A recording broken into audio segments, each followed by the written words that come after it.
Bienvenidos a un nuevo capítulo de África 7 días. Este es un magazine informativo 100% dedicado al continente africano y aquí en France 24 damos una mirada en profundidad a los hechos de la semana en la cuna de la humanidad. En Sudán, las autoridades de transición ordenaron la disolución del partido del expresidente Omar al-Bashir.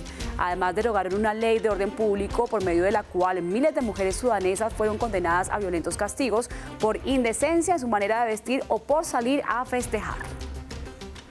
Un equipo periodístico de France 24 estuvo en Libia para dar a conocer las realidades que se viven en este país del norte de África desde el recrudecimiento del conflicto en abril de este año. Mientras muchas personas ponen en riesgo sus vidas para salir de la nación, los artistas de la ciudad de Bengasi la apuestan a la reconstrucción. Y la marimba de Chonta es un instrumento muy importante en la música del Pacífico de Colombia y Ecuador. Lo que muchos no saben es que se trata de una copia casi exacta del balafón africano, un instrumento ancestral que se encuentra en los países de África Occidental. Al ritmo del piano de la selva, escritores y promotores culturales de Francia, África y el Caribe se encontraron en la ciudad colombiana de Buenaventura. Iniciamos entonces con información aquí en África 7 días y un paso muy esperado en Sudán. Las autoridades de transición ordenaron la disolución del partido del depuesto presidente Omar al-Bashir y el desmantelamiento de su régimen de gobierno durante casi 30 años. Además, el Consejo Soberano aprobó la derogación de una ley de orden público en virtud de la cual miles de mujeres sudanesas fueron condenadas a latigazos, prisión o fuertes multas por indecencia en su manera de vestir o por haber salido a celebrar. A continuación, el ejemplo de una de estas mujeres que fue víctima de esta normativa. Multas, latigazos o incluso penas de prisión. Esto es a lo que se exponían las mujeres sudanesas que llevaban ropa considerada indecente o que se atrevían a salir de fiesta. En 30 años, bajo el régimen de Omar al-Bashir, esta ley de orden público cobró miles de víctimas. Condenada en 2010 a 100 latigazos por consumo de alcohol, esta mujer quiere permanecer en el anonimato. 9 años después, su dolor sigue siendo intenso. La flagelación te destruye desde adentro. Yo misma me he vuelto más violenta. Me enojo rápidamente y rompo cosas. Todos estos cambios en mí se han producido porque he sido víctima de violencia. Una violencia ampliamente tolerada en la sociedad y alentada por la estricta aplicación de la Sharia, la ley islámica. Tenemos mucha violencia sistémica contra las mujeres que buscan limitar su participación en la vida política y social. Tenemos leyes que fomentan la violencia contra las mujeres por parte de las fuerzas del orden. Con la derogación de esta ley de orden público, el nuevo primer ministro, Abdallah Hamdok, da señales alentadoras. También nombró a 4 ministras y prometió defender los derechos de las sudanesas. Vamos con temas políticos porque tras las elecciones del pasado 24 de noviembre, las autoridades electorales de Guinea-Bissau anunciaron que habrá una segunda vuelta por la presidencia del país el próximo 29 de diciembre. Los 2 primeros ministros avanzaron en la contienda, mientras el actual presidente, José Mario Vaz, obtuvo la 4ª votación, quedando excluido de la siguiente ronda. Vaz esperaba conseguir la reelección, pero su gobierno ha estado marcado por escándalos de división interna y corrupción. Entre tanto, Domingos Simoes Pereira terminó primero con un 40% y Umaro Kisoko Embalo quedó segundo con un 28%.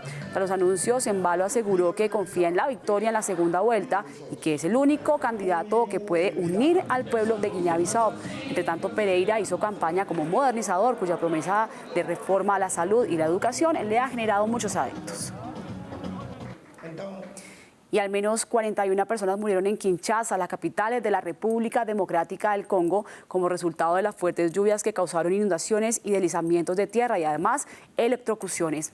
Según el vicegobernador de la ciudad, el 80% de los daños se deben a las construcciones descontroladas. Un paisaje caótico tras el paso de las fuertes lluvias. El camino al campus universitario en Kinshasa fue literalmente cortado a la mitad, consecuencia de un deslizamiento en la capital congoleña. Los principales afectados son los barrios populares situados en la cima de la ciudad como Lemba, donde algunas casas fueron devoradas por los deslizamientos de tierra. El número de muertos sigue siendo provisional, pero las autoridades estiman la muerte de más personas.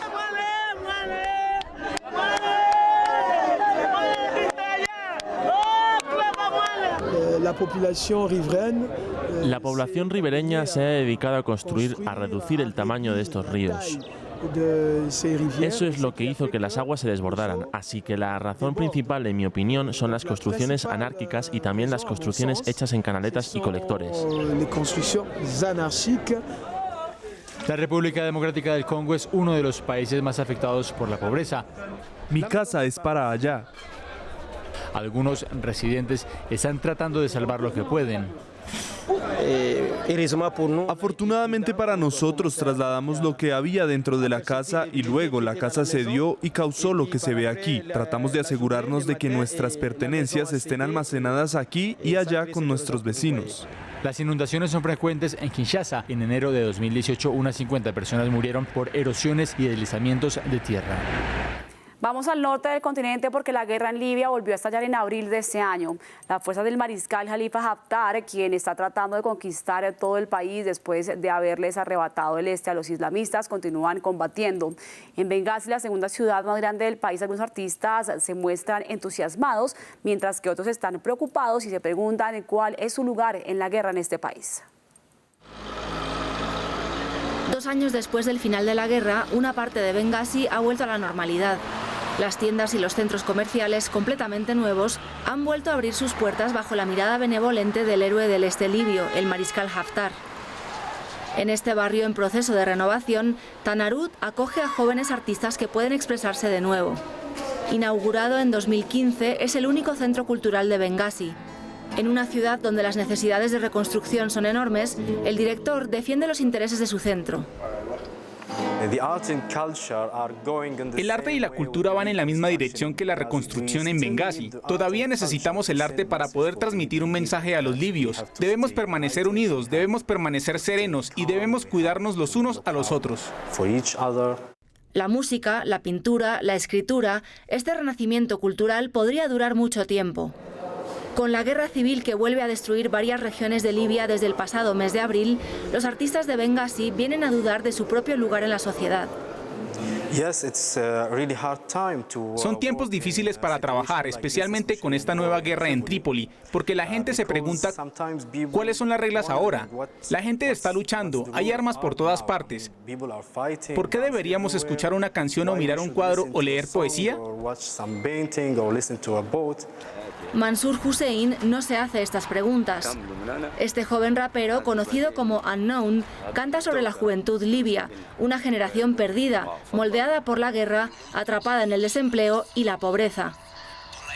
Pero una juventud a punto de curarse.